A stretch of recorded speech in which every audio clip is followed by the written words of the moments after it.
kicking back on this summer breeze.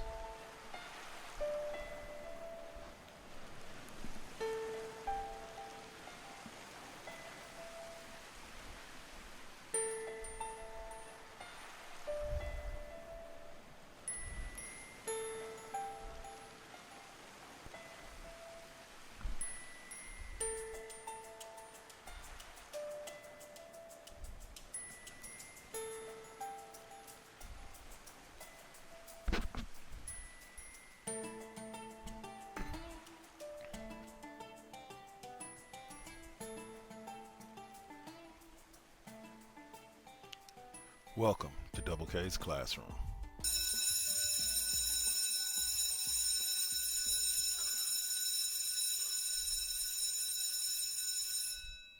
Class is officially in session. Hey y'all, what's up? It's me, Double KK Double, and I am here with you. For the listening to the audio podcast, I do apologize for the little delay there. Had a little technical difficulties, but I'm here. I'm back, and welcome to this edition of Double K's Classroom, episode 94. Here, we're going to be talking a little Warriors, a little San Francisco Giants, little 49ers draft, and I'm going to give you my thoughts on Blake Griffin signing with the Nets. Spoiler, it's not going to be any kind of hot take. It's just going to be me letting you know, it is what it is. All right, so let's start with the Warriors. Just coming off the All-Star break in which Steph Curry had an amazing game. I think he had something like 20-something points. Him and Dame kept Team LeBron ahead, and Dame hit the game-winning shot, getting them to 170 and getting LeBron to win. He's 4-0 now. The Warriors, after taking the loss, 26-point loss to the Clippers last night, are at 19-19. They're sitting at fourth in the Pacific Division. I think they're at like 10th in whatchamacallit. They would have to be in the play-in game at this point if they were to if playoffs were to start today. You got Steph averaging 29, Draymond leading the team with 8 assists per game. Had a stretch of about 5 to 10 games there where he only had like one game without at least 10 assists. And of course, Steph shooting the best from the field, almost 50%. The team's sitting at 14th overall at points per game at 113. They're 21st in rebounding, but they're 23rd in points allowed. But percentage-wise, they're one of the best, one of the top opponents' defensive field goal percentage and stuff like that. The Warriors are like top 10 in the league. I was just noticing it the other night watching the game against the Clippers. This Warriors team, going into this All-Star break, I was like, they're for sure a playoff team. They can get it run. If they get hot, they can be a playoff team. If they don't get hot, I honestly and genuinely see them like maybe finishing just out of the playoffs or just in that playoff tournament and maybe making it in and getting bumped by somebody like the Lakers or the Clippers in the first round. It would take a lot for this team to end up in the finals or even in the conference finals or even in the second round at this point. But I still think this team has a lot of positives moving forward. James Wiseman's going to be a beast.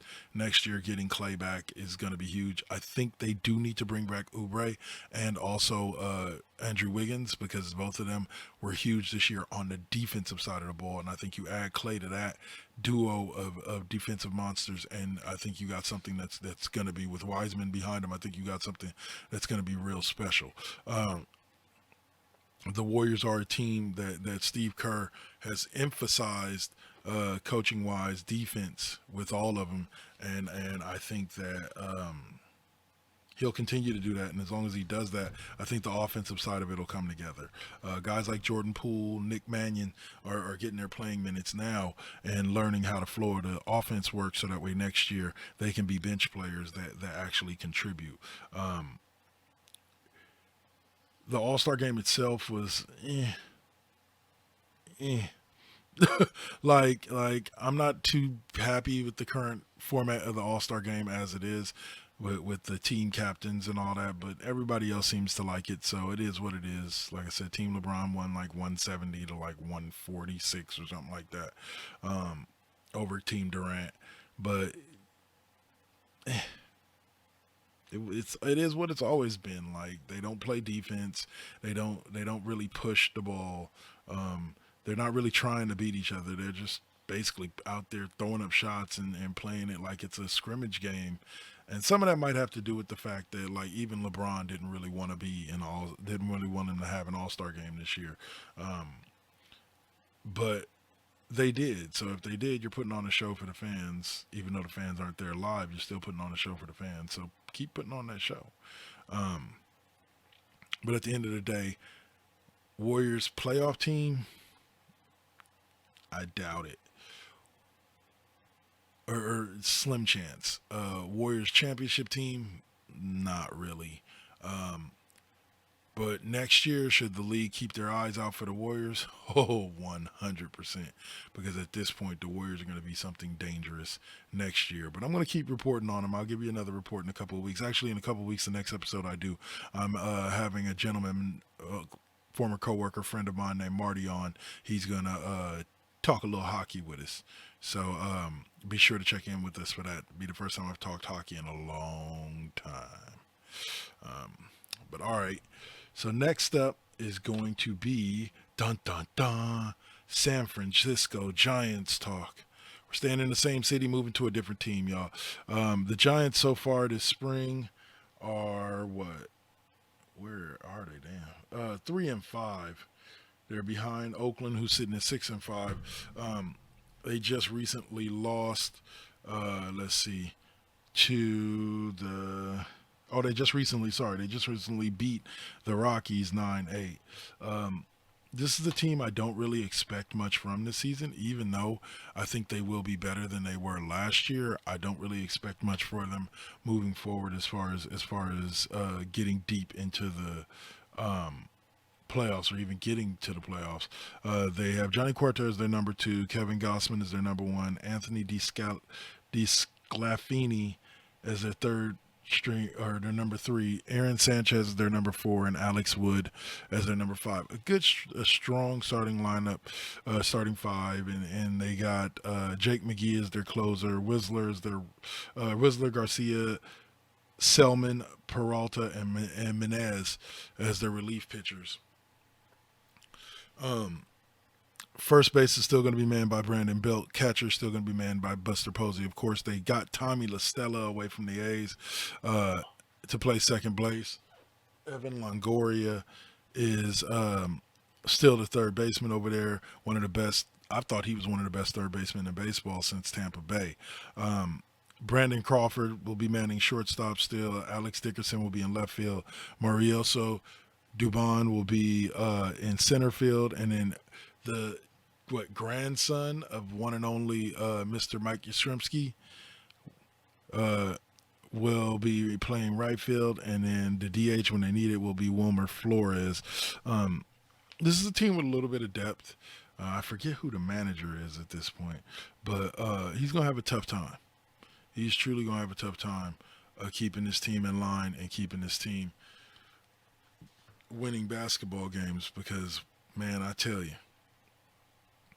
Let's see, hold on. Winning basketball games because I tell you, this team is one that's going to find them to be hard to come by. Okay, I don't even have a list of managers over here. Oh well.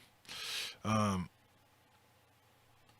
I don't really see the Giants doing much. Like I said, I don't. Just like with the A's, or just like with the Warriors, I don't really see them even making the playoffs. But I see them having some good games. Hopefully, they'll be able to keep up with the team that I'm going to be covering next week, the current World Series champions, which is the LA Dodgers. That team and the San Diego Padres, who are both in their division, are both going to be two tough teams to get by. So we'll see if the Giants are able to hold their own in that division with those two monsters at the Manny Machado and the Padres, and then Clayton Kershaw and the Dodgers, Corey Seager and the Dodgers. Yeah, it's going to be tough beyond tough. So I like the Giants. I like what's now called Oracle Park, but I just don't see much for them in the future. The pitching is at best slightly above mediocre. No, at best I'd say mid-level all-star. but not enough to get you deep into the postseason. Just my personal thoughts. All right. On that note, we're going to go ahead and take the commercial break, podcast promo break, for those that are listening on the Spreaker app. So keep listening. Like I said, we got tons going on here in 4 Aces Presents. I will go back and check out that Chris Jasper episode. Lots of great information on there from the Saint and Now versus Then. Check out Sam Brett. She's got an awesome show on Friday mornings. What else? Check out Mr. Deacon on Sundays with Mr. Deacon's Experience, or Saturdays with Mr. Deacon's Experience. Check me out again on the YouTube version and the audio version of the Cheap Pop Podcast on Sundays at 5. West Coast Bias will be back this week. You'll see a commercial about what we're going to be talking about on the 14th at 3 p.m. And then Cheap Pop will be back around 5. Yeah, full lineup. Check us out. Spreaker.com. 4 Aces Presents Radio.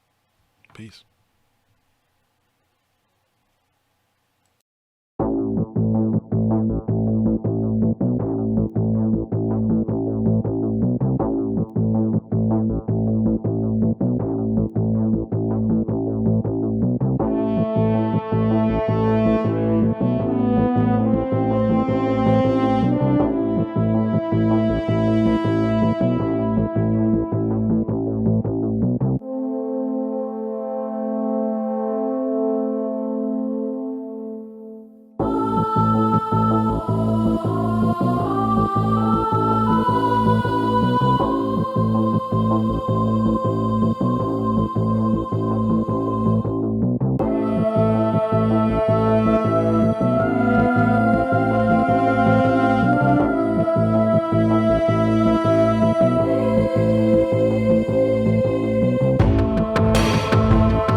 What's up, y'all? And I'm back for this second half. Well, we're going to be talking a little San Francisco 49ers again. With the draft approaching in a little over a month, I noticed because my girl's birthday is on draft day. The 49ers, or around draft day, 49ers have free agency coming up between now and then. They have approximately about 10 picks in the draft. They got a couple of extra compensatory picks for allowing for Robert Saleh going to Robert Saleh going to the Jets as a head coach, and then their GM going, I forget which team the GM went to, but they get two compensatory ticks, one for each of one of those losses, one in the next 3 years in the third round for each one of those losses, and then they got an extra compensatory pick for the loss of Emmanuel Sanders, who may be coming back. At this point in time, the 49ers are going to have approximately $24 million in cap room, with the cap being released the other day at $182.5 million. So I'm hoping, to be honest with you, that they restructure Jimmy's contract. Get rid of a lot of the guarantees. Let him earn it. Like he's kind of had some issues with staying on the field, so let him earn it, and restructure it to get a little bit more cap room. If they can get up over the 35 million mark, then they should be able to bring back Trent Williams. They already brought back Emmanuel Mosley as of today on a 2-year contract, so they got they got another corner outside of the ones that they already have on roster. And let's see, Richard Sherman's most likely walking out the door. I'm hoping that they have enough to bring back in Jason Verrett. I think Trent Williams and Jason Verrett will be two of the most important people. And then I think that should leave them with about 7-8 million left over to be able to go after another edge rusher or potentially go after Emmanuel Sanders, who was just recently released by the Saints. Emmanuel Sanders would be a great third receiver for the Niners to go with Deebo Samuel and Brandon Ayuk. And the man you just see right there, right now, they need to get somebody. They need to get somebody in. Then that would leave them with the draft of being able to bring in. I think that with the number 12 pick, they could get Caleb Farley maybe available. I know a lot of mock drafts have him going before that, but I think he'll drop. Patrick Surtain definitely won't. He'll go in the top 10. But I think Farley or Horn, J.C. Horn, both could turn out to be solid cornerbacks in this league. So you get both of them. You got Emmanuel Mosley now.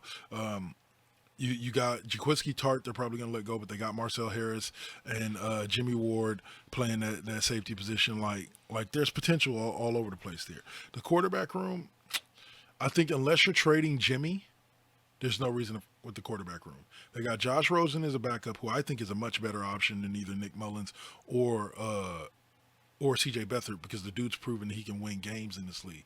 Not a lot of them, but he can win games. And so in spot duty, he would be a perfect guy to come in for Jimmy G should something happen.